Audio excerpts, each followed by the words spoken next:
Good morning, guys. Still trying to keep up with exercise, even if it's just speed walking to the dry cleaner. Always have a nice white coat, guys. Always. Guys, it's 9:05. He came in, he got on his computer for 2 seconds, and now we have to research something.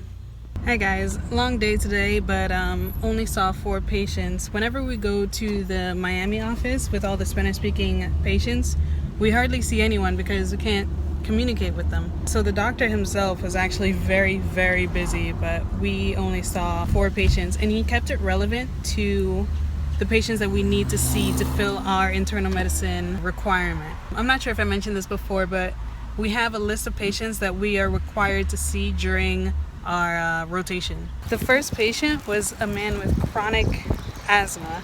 He was 62 years old, still suffering with asthma.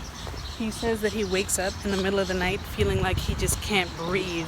But surprisingly, the feeling is in his throat and not in his lungs or chest. He came to the doctor's office with a printout of his diet, his schedule, his medications, everything. He takes everything on time, never misses a dose, and he can't understand why he still has these symptoms. And I can't understand it either, neither can the doctor. So he did a spirometry test. It's basically he takes a really deep breath and he blows into a tube as fast as possible. So that measures something called your FEV1. In a normal person, it is 80%, and in his, it was 72%. Can you see that? 72%. I'll post it bigger. But really, that just shows that he has asthma, and we know this. He's been diagnosed. My doctor just referred him to an allergist because we really don't know what's wrong. The next patient we had was a lady with rheumatoid arthritis. I've never actually seen someone with it. She had swelling in her elbow and her wrist. Unfortunately, I forgot my phone in the office at this time, so I couldn't get a recording of it. That's one of the patients that we're required to see on our list. But what's really funny is that she didn't come to the office for rheumatoid arthritis. She's already been diagnosed, she takes her medication, she's feeling fine. She actually came because she has pain in her knee, soreness in her knees, but it's not associated with the arthritis. It has no symptoms that scream rheumatoid arthritis. So she says that she takes Tylenol for the pain, for the soreness, and the doctor said that's good. We didn't run any labs, we didn't do any tests, he didn't prescribe anything.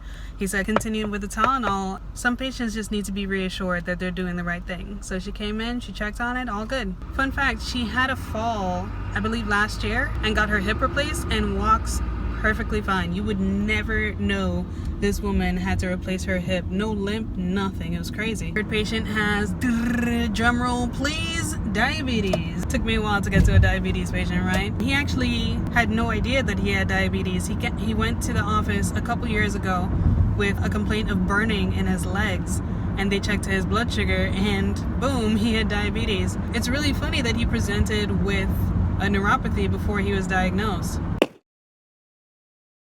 He came into the office because of a discoloration in his legs. It's really interesting because he doesn't complain of claudication. The doctor prescribed an arterial ultrasound so we can try to figure out why his skin is changing colors. Also new labs. The last set of his labs were done quite a while ago, and he doesn't check his blood glucose at home, so we need new numbers for that. He had some hair loss too. I'm not sure if you can pick that out in the video. I didn't really focus on it. There's definitely some hair loss on his lower legs in patches. The last patient had Chalazion. I've never heard or said that word before today. It was really interesting. I've never seen it on the inside of the eye. If you know what a stye is, that's what I'm used to seeing, but a stye is called a hordeolum in medical terms. But I'm always used to seeing a stye, and it's pretty small, less than a centimeter for sure, on someone's eye. I've never seen it on the inside gland, and that was really, really interesting to see. She said it hurts with movement. Whenever she moves her eye, it hurts, but it feels better with rest. What's interesting is that when I was researching it, it says that antibiotics are not required for a Chalazion, but they are required for a hordeolum.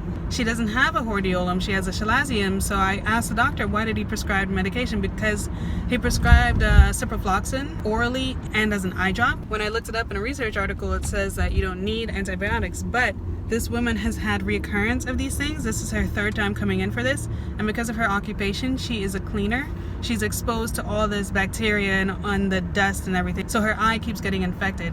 So at that point, the normal treatment, which would be just like warm water and like compression on the eye to just leak out, that wouldn't work in her case because there's a lot of bacteria built up in there. I'm not sure how well you guys saw in the video, but there is some like yellowing, some like pus looking part in the middle of the infection. You can see it's just like a buildup of bacteria there, so that's why he prescribed the antibiotic. And it was interesting to see why he prescribed antibiotics when research would tell me don't do anything about it, you know what I mean? That's why it's really important to have a patient history, everything about the patient. Like even if she told you this has happened twice before, if you didn't ask her about her job and the elements that she's exposed to, you wouldn't realize that she's consistently exposed to bacteria. And that's it, guys. I only saw 4 patients today.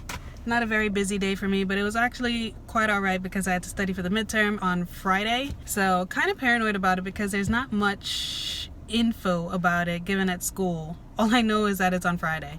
I don't know the breakdown of it. I know how many points it is, but that's really it. No one's given any tips of how to study for it or anything like that. I think I've said this in videos before. They really don't hold your hand in med school. You know you have an exam and you just gun it. Like we've been assigned to read chapters, review videos, and practice our physical exam skills.